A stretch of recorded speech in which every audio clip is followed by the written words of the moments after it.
Hi viewers, welcome back to my channel. நான் உங்கள் வித்யா ருத்ரன். நீண்ட நாளைக்கு பிறகு வீடியோ போட்டிருக்கேன். சில காரணங்கள், சில விஷயங்கள் எல்லாத்தையும் தாண்டி என் ருத்ரனோட வேண்டுகோள், அனுமதி. ஸோ அதால் சில விஷயங்களை எனக்குள்ளே கொண்டு வந்தேன். அந்த விஷயம் சம்மந்தமாக போடணும்னு தோணுச்சு ஒரு வீடியோ. அதாவது புருவ மத்தியம்.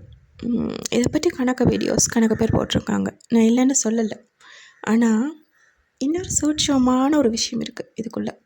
இறைவனின் தன்மைக்குள்ள அந்த புருவ மத்திய வெளிப்பாடு. அதால் தான் இன்றைக்கு இறை நினைவும் புருவ மத்திய உணர்வும் என்ற ஒரு ஹெட்டிங் மூலமாக அந்த விஷயத்தை நான் கொண்டு வந்திருக்கேன். நான் யாரையுமே குறை சொல்ல மாட்டேன். ஆனால் வித்தியாசமான கோணத்தில் நான் அதை பார்ப்பேன். ஸோ என்ன அப்படி பார்க்க வைப்பாங்க பொதுவாக. இதான் உண்மை. அதாவது இறைவனோட நினைவுன்றது எங்களுக்குள்ள ரொம்ப ஆழமாக போய்கொண்டிருக்கிற நினைவு. அந்த நினைவு எங்களுக்குள்ள முழுமையாகிறது என்ற ஒரு விஷயம் என்ன வகையாக இறைவனோட நெருக்கம் எங்களுக்குள்ளே அது என்ன விதமாக எங்களை அடுத்த கட்டத்துக்கு கொண்டு போகுது, இதெல்லாம் எங்களுக்குள்ளே இருக்கிற அந்த உணர்வு மூலம் நம்ம உருவகிக்கலாம்.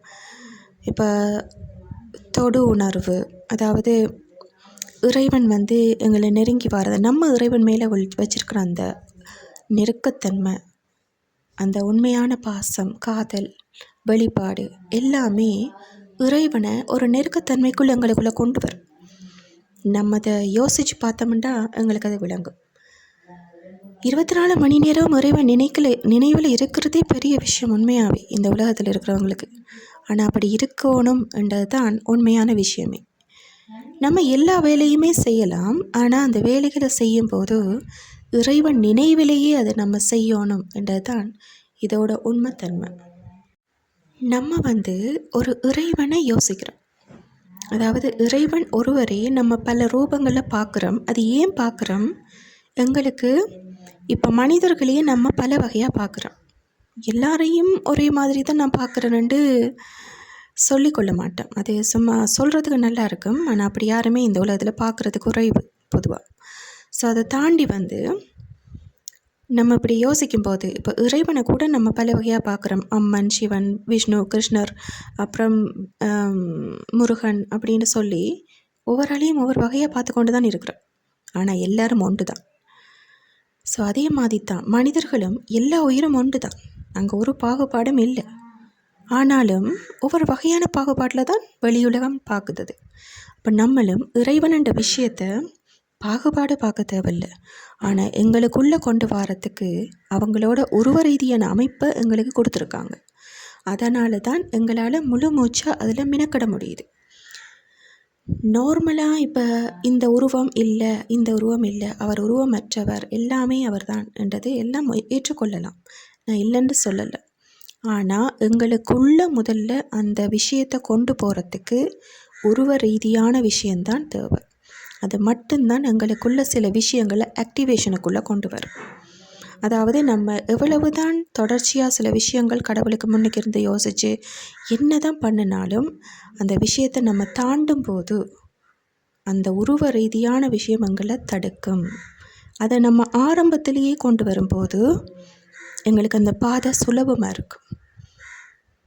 ஸோ அந்த நெருக்கமான அன்பான பக்தி முறை, உறவு முறை ரீதியான பக்தி முறை மூலம் நம்மளுக்கு பிடித்த தெய்வம், அதாவது இந்த உருவத்தில் உள்ள தெய்வம்ன்ட்டு சொல்லி நம்ம யோசித்து அவங்க மேலே முழு மூச்சாக நம்ம அன்பு பாசம் எல்லாம் காட்டி ஒரு பூலோக உறவு முறை ரீதியாக அந்த தெய்வத்தை நம்ம நெருங்கி அவங்களோட விஷயங்களை பற்றி யோசித்து அவங்களோட அந்த நெருக்கத்தன்மையை நம்ம கொண்டு வரும்போது எங்களோட உடலில் பல மாற்றங்கள் நிகழும். நான் அதை சொல்லியிருக்கிறேன். ஆனால் டீட்டெயிலாக நான் சொன்னதில்லை. அதாவது எங்களோட உடம்புக்குள்ள சகல மாற்றங்களும் அவங்க விதித்ததின்படி தான் நடக்கும். ஆனால் அந்த இறைவனே எங்களை நெருங்கி வரும்போது எங்களுக்குள்ள சில விஷயங்கள் நடக்கும். அந்த விஷயம் எப்படி நம்ம பார்க்குறது அப்படின்னு ஒன்று இருக்குது. உணர்வுகள் சுண்டி இழுக்கிற மாதிரி இருக்கும் பொதுவாக. ஏனென்றால் ஒரு உயிரை அவ்வளோ ஹையர் செல்ஃப் அவங்க நெருங்கும் போது அந்த மனிதத்தன்மையில் இருக்கிற அந்த உயிருக்குள்ள உடல் ஒரு என்ன சொல்கிறது, அந்த உணர்வுகள் எல்லாம் வித்தியாசமான முறையில் தூண்டப்படும். ஒரு நிலையான தன்மையில் இருக்க முடியாத ஒரு தன்மையில் கூட நம்ம இருப்போம். அது நம்மளுக்கு ப்ராப்ளம் யோசிக்கக்கூடாது. அந்த ஹையர் செல்ஃப் எங்களுக்கு பக்கத்தில் நெருங்கிறது அந்த விஷயத்தால் நடக்கும். அது எங்களுக்குள்ள அபரிமிதமான ஆற்றல் உற்பத்தி ஆகிற மாதிரி இருக்கும்.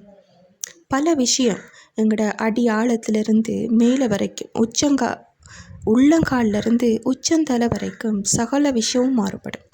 அந்த இறைவன் எங்களை நெருங்கும் போது எங்களை அறியாமல் பல உடல் உபாதைகள் ஏற்படலாம். சில விஷயம் நல்லதாக இருக்கலாம், சில விஷயம் மயிர்கூச்சறிகிற மாதிரி இருக்கும். சில விஷயங்கள் ஏன் நடக்குதுன்றே தெரியாமல் இருக்கும் எங்களுக்கு முன்னால். அதெல்லாம் இறைவன் எங்களை நெருங்கிறதுக்குரிய அறிகுறிகள். நம்ம அவங்களை யோசிக்கிறோம், அவங்கள முழுமூச்சாக யோசித்து இவங்க தான் எனக்கு என்னோட வரணும், இந்த தெய்வத்து மேலே நம்ம முழுமையான எனக்கு நீ தான் வேணும். இப்போ நம்ம மனுஷங்கள்கிட்ட கதைக்கிற அந்த கதையை இறைவன்கிட்ட முழுமையாக கதைக்கணும். எனக்கு நீ தான் வேணும், நீ தான் எல்லாமாவும் இருக்கிற, என் கூடவே வந்துரு, வா என்னோட. இந்த மாதிரி வார்த்தைகள் நம்ம பாவிக்கும் போது அந்த இறைவன் 24 மணி நேரம் அவர் அவைலபிளாக தான் இருப்பார். நம்ம தான் அவைலபிள் இல்லை எப்பயுமே. நாம் எப்பயும் ரொம்ப பிஸியாக இருப்போம் உலகத்தில். ஆனால் ஒவ்வொரு உயிரையும் பார்க்குற அளவில் தான் அவர் இருப்பார். ஸோ அவர் எப்பயுமே அவைலபிள் தான் எங்களுக்கு. ஸோ இந்த மாதிரி வார்த்தைகள் நம்ம பாவிக்கும் போது அந்த உயிருக்காக இறைவன் பல படி தாண்டி முன்னுக்கு வருவார். ஸோ நம்ம அதை விளங்கி கொண்டோம்னா அந்த உயிரோட தன்மை எப்படி இருக்குது என்றதை அவர் முதல் பார்ப்பார். அந்த உயிருக்கு பக்கத்தில் நெருங்கும் போது அந்த உயிர் அதை எப்படி ஏற்றுக்கொள்ளுது. ஸோ அந்த இறைவன் நம்மளை நெருங்குற நேரம் நமக்கு சில விஷயங்கள் எங்களோட உடலில் நடக்கும். கீழே இருந்து என்ன நடக்கும்ன்ட்டு சொல்கிறேன். கால்கள் அந்த நடக்கிற தன்மையில் மாற்றங்கள் ஏற்படும். பாதம் ஒரு குளிர்தன்மை சூடுத்தன்மை 2 விதமான விஷயங்கள் ஏற்படும். எங்களை அறியாமல் ஏற்படும் அந்த இறைவன் எங்களை நெருங்கும் போது. முழங்கால் முட்டி அதுக்கு மேலே உள்ள அந்த தசைப்பிடிப்புகள் எல்லாமே ஒரு இறுக்கத்தன்மையும் நோத்தன்மையும் கொண்டு வரும். எங்களோட இடுப்பு அடுத்த எங்களோட வயிறு பகுதிகள் எல்லாமே ஒரு எனக்கு என்ன நடக்குது என்ற அளவுக்கு ஒரு உணர்வை கொண்டு வரும் பொதுவாக. அப்படியே மேலே போனால் இதயத்தோட ஹார்ட் பீட் கூட டிஃப்ரெண்ட்டான மெத்தடில் எங்களுக்கு அந்த சத்த ஓசைகள் கேட்கும். முள்ளந்தண்டு முதுகுப்புறம் அந்த கைகள் மடிக்கிறதுலேருந்து எல்லாமே ஒரு நோவும் கொஞ்சம் ரிலீஃபாக இருக்கும், சில நேரம் நோவாக இருக்கும். அந்த மாதிரி ஒரு தன்மைக்குள்ளே கொண்டு போகும்.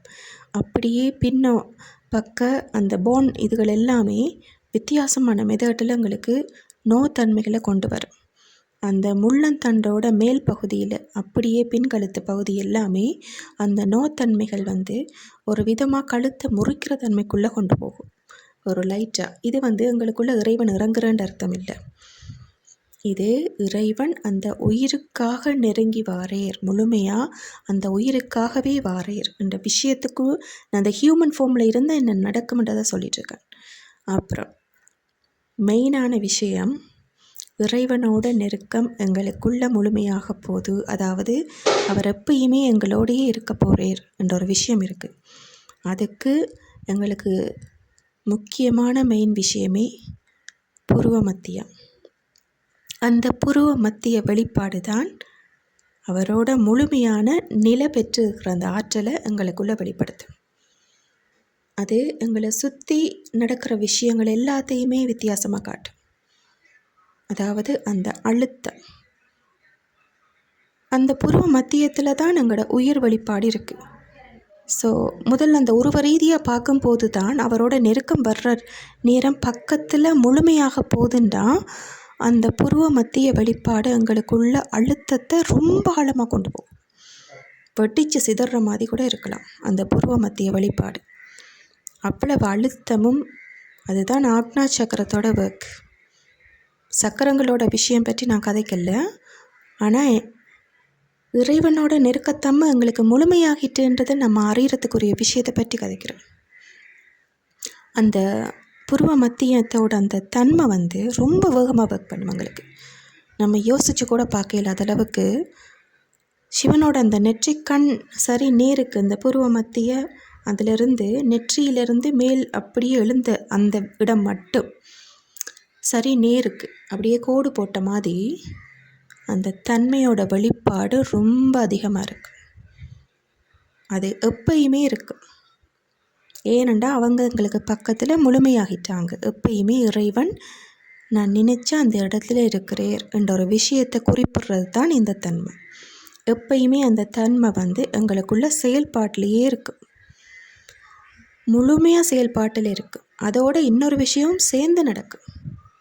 சகஸ்ரா சக்கரத்தோட ஒர்க் மேலே இருக்கிற உச்சந்தலை சக்கராவில் விட்டுட்டு நம்ம உச்சந்தலைன்னு சொல்கிறோம். உச்சந்தலையோட அந்த நடு மைய பகுதி இங்கேருந்து நோகத் தொடங்கி பூர்வ மத்தியிலிருந்து நோகத் தொடங்கி அது மேல் நோக்கி போய் அந்த உச்சந்தலையோட அந்த மைய புள்ளியில் இழுவ சக்தியை கொண்டு வரும். பிரபஞ்சத்தோட மொத்த ஆற்றலுமே உனக்காக வந்திருக்குது என்ற ஒரு விஷயத்தை அவங்க குறிப்பிடுறது தான் அது. ஆனால் நம்ம அதை யோசிக்க தவறுறோம். என்ன இது இப்படி போட்டு இழுக்குதுன்னு, ஏன் இப்படி இழுக்குது, என்ன நடக்குது எனக்கு பக்கத்தில்? நம்ம தானே அந்த இறை சக்தியை அழைச்சோம். ஸோ அழைக்கும் போது முழு மனதோடு அழைச்சிருப்போம். நீ தான் வேணும் எனக்கு, நீ தான் எப்பயுமே வேணும் எனக்கு, எனக்கு பக்கத்துலேயே இருக்கணும், நீ எப்பயும் நீ தான் வேணும். இல்லை என்னோட முழுமையாக கலந்துரு, என் உணர்வுகளோட கலந்துரு, எனக்குள்ள ஆழமாகிரு, உன்னை தவிர எனக்கு யாரையும் யோசிக்க கூட முடியாது, எப்பயுமே நீ எனக்குள்ள ஐக்கியமாயிரு. இந்த வார்த்தைகளோட பிரதிபலிப்பு உங்களுக்கு தெரியுமா? அது எவ்வளவு தூரம் இந்த பிரபஞ்சத்தில் பஞ்சபூதங்களில் முழுமையாக பிரதிபலிக்கும் தெரியுமா?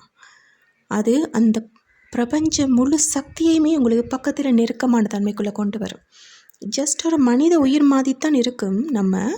ஆனால் நம்மளோட வார்த்தைகள், அந்த சொல், அதை சொல்லும் போது ஏற்படுற அந்த தன்மை, அதை என்ன விதத்தில் நம்ம வெளிப்படுத்தியிருக்கோம். இதைத்தான் பிரபஞ்சமும் பஞ்சபூத சக்தியும் எதிர்பார்க்குது, இறைவன் உட்பட எல்லாமே எதிர்பார்க்குறது இதுதான். நம்ம சொல்கிற அந்த வேர்டோட தன்மை அதான். சொற்கள் முக்கியம். நம்ம கதைக்கும் போது சில சொற்கள் முக்கியம், எண்ணங்கள் முக்கியம். நம்ம என்ன சொல்கிறோமோ அது முழுமையாக இந்த உலகத்தில் பிரதிபலிக்கும். ஸோ அந்த எண்ணங்கள் முக்கியமான விஷயம் நான் ஏற்கனவே வீடியோவில் போட்டிருக்கேன். எண்ணங்கள், சொற்கள், செயல் உட்பட எல்லாமே முக்கியமானது. எல்லாமே இந்த பஞ்சபூதத்தில் பிரதிபலிக்கும். அந்த பிரதிபலிப்போட வெளிப்பாடு நம்ம அன்பும் காதலையும் வெளிப்படுத்தி அந்த இறைவனை நேசித்து அழைக்கும் போது அது முழு சக்தி வெளிப்பாடோடு இங்கே இறங்குவாங்க. அதுதான் எங்களுக்குள்ள அந்த மாற்றங்களை கொண்டு வரும். ஸோ அந்த பூர்வ மத்திய அழுத்த வேகம் இறைவன் முழுமையாக எங்களுக்காகவே இருக்கிறார் என்ற ஒரு விஷயம் குறிப்பிடும். இறைவன் எல்லாருக்காகவும் எப்பயும் இருக்கிறார், ஆனால் வெளிப்பட மாட்டார். வெளிப்பாடு எப்போ இருக்கும்? நம்ம சொல்ல வார்த்தைகளுக்கு பிறகு இருக்குது அந்த வெளிப்பாடு. ஸோ நம்ம அந்த பூர்வ மத்திய அந்த வேகம், இந்த நினைவிலேயே நம்ம இருந்து கொண்டிருந்தால் இறைவனை நினச்சி கொண்டிருக்கோம் இல்லை, அந்த நினைவில் தான் நம்ம எப்பயுமே இருப்போம். அந்த உணர்வு தன்மையோடு தான் எப்பயுமே இருப்போம். எனக்கெல்லாம் சரி, நான் இப்போ கதைன்ற விஷயத்தை நான் சொல்லலை. நான் ரியலாக எனக்கு நடக்கிற விஷயத்தை தான் சொல்லிகிட்ருக்கேன். ஏன்னா நான் அனுபவிச்சதை தான் நான் சொல்ல முடியுமே இந்த வீடியோவில். ஸோ 24 மணி நேரமும் அந்த நெத்தியோட தன்மை எனக்கு முழுமையாக ஒர்க் பண்ணேன். அந்த நெத்தி தன்மையிலிருந்து அந்த உச்சந்தலை மட்டும் அந்த வேகம் அதிகமாக தான் இருக்குது. 24 ஹவர்ஸும் அந்த வேலையிலான் இருக்குது. ஆனால் நான் அதை வழியில் காட்டிக்கொள்ள மாட்டேன். அது எனக்கு வித்தியாசமாக அந்த ஈர்ப்பு சக்தி இருக்குது. ஏன்னா அந்த ருத்ரனோட நெருக்கம் இருக்கிறபடியாக அந்த ஈர்ப்பு சக்தியோட ஆழம் எனக்கு அதிகமாக இருக்குது. என்ன அறியாமல் சில நேரம் அவரை நினைவுக்குள்ளேயே மூழ்கிடுவேன் முழுமையாக. ஸோ இந்த விஷயம் நடந்திருக்குது, இல்லாண்டி இல்லை. அதால் நான் எனக்கு நடந்த அனுபவத்தை வச்சு நான் முழுமையாக சொல்கிறேன். நம்ம அதை புதுசாக யோசிக்க தேவையில்லை. இறைவனை நேசிச்சமென்றாலே நமக்கு முன்னுக்கு அவங்களோட முழு ஆளுமையும் சக்தியும் இறங்கக்குள்ள எங்களோட பூர்வ மத்திய அழுத்தமும் வேகமும் நினைவும் அந்த அதிர்வாற்றலும் ரொம்ப அதிகமாக இருக்குது. அந்த சொல்லுவாங்க அந்த குறுன்றது, அடுத்தது அந்த வேகமாக இருக்கிற உள்ளுக்குள்ளே எனக்கெல்லாம் அந்த வெட்டிச்சு சிதற மாதிரி தான் இருந்தது ஆரம்ப கட்டம். ஏன்னா அவரோட அந்த வேகம் அந்த ஃபோர்ஸில் அவர் வரும்போது ருத்ரன் அந்த வித்தியாசத்தை என்னால் உணர முடிஞ்சுது. எனக்கு அது முதல் தெரியலை, பட் தியானத்தில் அது எனக்கு விளங்கப்படுத்திட்டார். ஸோ என்ன விஷயம்ன்றது அதால் எனக்கு நடந்த அந்த அனுபவங்களை வச்சு நான் வெளிப்படையாக சொல்லுவேன். இந்த விஷயம் நம்ம பெருசாக யோசிக்க தேவையில்லை. இறைவன் மேலே முழு முழு முழு ஈடுபாடு, அதாவது காதல் உணர்வு, பாச உணர்வு, ஏக்க உணர்வு, இதை நீங்கள் கொண்டு வந்தாலே உங்களோட புருவ மத்திய வேலையிலிருந்து உச்சந்தலை வரைக்கும் பிரபஞ்ச சக்தியோட முழுமையான கனெக்ட் ஆகிரும் அங்கால. அதுக்கு பிறகு நீங்கள் என்ன செய்யணும், என்ன செய்யக்கூடாது, எது உங்களுக்கு நடக்க இருக்குது, எதில் நீ தவிர்க்கணும், எது உனக்கு உரியது, இந்த விஷயம் உட்பட எல்லாமே அவங்க சொல்லுவாங்க. அதுக்கு பிறகு மனிதர்களோட சொற்கள் அவங்க சொல்கிறத கேட்டுக்கொள்ளலாம் ஒழிய எங்களை வழி நடத்துறது எங்களுக்குரிய இறைவனாக இருப்பேர். இதான் உண்மை. ஸோ அந்த அழுத்தம் எங்களோட நம்ம யோசித்து புதுசாக அழுத்தம் வருதா இல்லையான்னு பார்க்க தேவையில்லை. நெருக்கம் வந்தாலே 24 மணி நேரமும் அந்த அழுத்தத்தன் மேலான்றிருப்போம். அந்த உயிர் துடிப்பு அதில் காட்டிப்பட்டு கொண்டே இருக்கும். அந்த புருவ மத்தியத்திலேயே அந்த உயிரோடு அந்த துடிப்பு, அந்த இறைவனுக்காக அந்த உயிர் துடிக்கிறத அந்த புருவ மத்திய ஆழ வெளிப்பாடு காட்டிக்கொண்டே இருக்கும் எங்களுக்கு. ஸோ இதுதான் உண்மையான விஷயமே. இதில் நான் அனுபவித்த விஷயம். நான் இப்போ மற்றாக்களோட நான் கம்பேர் பண்ண மாட்டேன். ஒரு நாளும் ஒவ்வொரு ஆளும் தங்களோட அனுபவங்களை வெளிப்படுத்துகிறாங்க. அதே மாதிரி நானும் என்னோட அனுபவத்தை வெளிப்படுத்தினான். ஆனால் அதில் உள்ள சில சூட்சமான விஷயங்களும் இதுதான். ஸோ நம்ம சில விஷயங்களை செய்யும்போது ஈஸியாக மெத்தடில் இருக்குது. இப்போ எங்களுக்கு இறைவன் எதையும் கஷ்டமான மெத்தடில் கொடுக்குறதில்ல. எல்லாத்துக்கும் ஒரு சொல்யூஷன் ஈஸியாக தான் வச்சுருப்பேர். பட் நம்ம இதை பார்க்குறோம் கஷ்டமான விஷயத்தை தான் கூடுதலாக. ஸோ அதால் தான் எங்களுக்கு சில விஷயங்கள் கைகூடுறது கொஞ்சம் டைம் எடுக்கிறது. ஈஸியான விஷயங்களை பார்க்கும்போது அது கெதின்னு அந்த விஷயம் எங்களுக்கு மூவ் ஆக தொடங்கும். நான் அதை மென்ஷன் பண்ணி தான் சொல்லிகிட்ருக்கேன். ஸோ இறைவனோட அந்த நெருக்கத்தன்மையை கொண்டு போகும்போது எல்லாத்தையும் விட அதிகமாக இருக்கும் உங்களோட மூமெண்ட். அதில் ஆமை வேகத்தில் இருக்காது, முயல் வேகத்தில் இருக்கும் அந்த மூமெண்ட். அதான் அந்த நெருக்கத்தன்மை இறைவனோட முழுமையாக கொண்டு போகணுமன்றது. இறைவன்கிட்ட எதையும் கேட்குறதுக்கு தவம் தியானம் இதுகளெல்லாம் பண்ணக்கூடாது. இல்லை எனக்கு இது வேணுமென்ட்டு சொல்லி கேட்கக்கூடாது. நீ தான் வேணுமென்ட்டு கேளுங்க, அதுதான் நல்லது. நீ தான் வேணுமென்ட்டு கேட்கும்போது தான் அதில் வேலையே நடக்க தொடங்கும் எங்களுக்குள்ள. அவர்கிட்ட போய் எதுவும் கேட்குறதுல ஒன்றும் நடக்காது. எல்லாத்தையும் படைச்சு அவரையே கேட்கலாமே வேணுமென்ட்டு. ஸோ அவரே வேணுமென்ட்டு கேட்கும்போது எங்களுக்கு எல்லாமே கிடைச்சொரு திருப்தி இருக்காதுல்ல. அப்படி என்ன தடைய போகிறோம்? எதுவுமே இல்லாமல் தான் வந்தோம், எதுவுமே இல்லாமல் தான் போக போகிறோம். ஸோ அந்த நம்ம எதையும் கொடுக்குற தன்மையில் இருக்கணும் ஒழிய ஒரே வாங்கிட்டே இருக்கக்கூடாது. இறைவனுக்காக எங்களை முழுமையாக அர்ப்பணிக்கும் போது தான் இறைவன் எங்களுக்காக எதையாவது யோசிப்பார். நம்ம சமர்ப்பணம், சரணாகதி இந்த மனப்பான்மையில் இருக்கணும். இருக்கும்போது இறைவனால் எல்லா விஷயங்களுமே எங்களுக்கு கொடுக்கப்படும். நிலையில்லாத விஷயத்தில் என்னை பொறுத்த வரைக்கும் ஆசை வச்சு எதுவுமே ஆக போகிறல இந்த உலகத்தில். ஏனெண்டா அது எல்லாமே கண்ணோட மாயை பொருட்கள். அது அந்த பொருட்களில் நம்ம ஆசை வச்சு எதுவும் ஆக போகிறல. அந்த மாய பொருட்களையே படைச்சவர் மேலே ஆசை வைக்கும்போது அது எல்லாமே இருக்கிற மாதிரி இருக்கும் கிட்டத்தட்ட எங்களுக்கு. ஸோ அந்த மாதிரி ஒரு விஷயம் மூலம் நம்ம அந்த ஆசையை முழுமையாக்கிட்டோம்னா எங்களுக்குரிய விஷயத்தை அவங்க முழுமையாக்குவாங்க. நமக்குரிய தேவை என்ன, எதுக்கு பிறந்திருக்கோம், ஏன் பிறந்திருக்கோம், என்னத்தை முடிக்க வேண்டியிருக்கு, எல்லாமே எங்களுக்கு சரி பண்ணுவாங்க.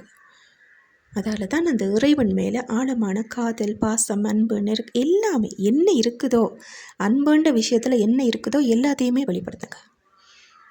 அது உங்களை அடுத்த கட்டத்துக்கு தானாகவே கொண்டு போயிடும். இடையில யாரும் அவசியம் என்று கூட இல்லை, நீங்களாகவே ஒரு ஆளும் அதை யோசிக்கலாம். ஸோ இதுதான் இன்றைக்கி நான் உங்களுக்காக யோசித்த விஷயம். நான் யோசித்ததில்லை, அவர் யோசித்த விஷயம். அவரோட அனுமதி இல்லாமல் நான் இந்த வீடியோ போடவும் மேலாது. ஸோ அவர் யோசித்த விஷயத்தை நான் முழுமைப்படுத்தியிருக்கேன். இனி ஒரு இன்ட்ரெஸ்டான சப்ஜெக்ட் என்று கிடைக்கும்போது அவர் சொல்லும்போது அடுத்த வீடியோ நான் போடுறேன். ஓகே வியூவர்ஸ், நான் உங்கள் வித்யா ருத்ரன். நன்றி.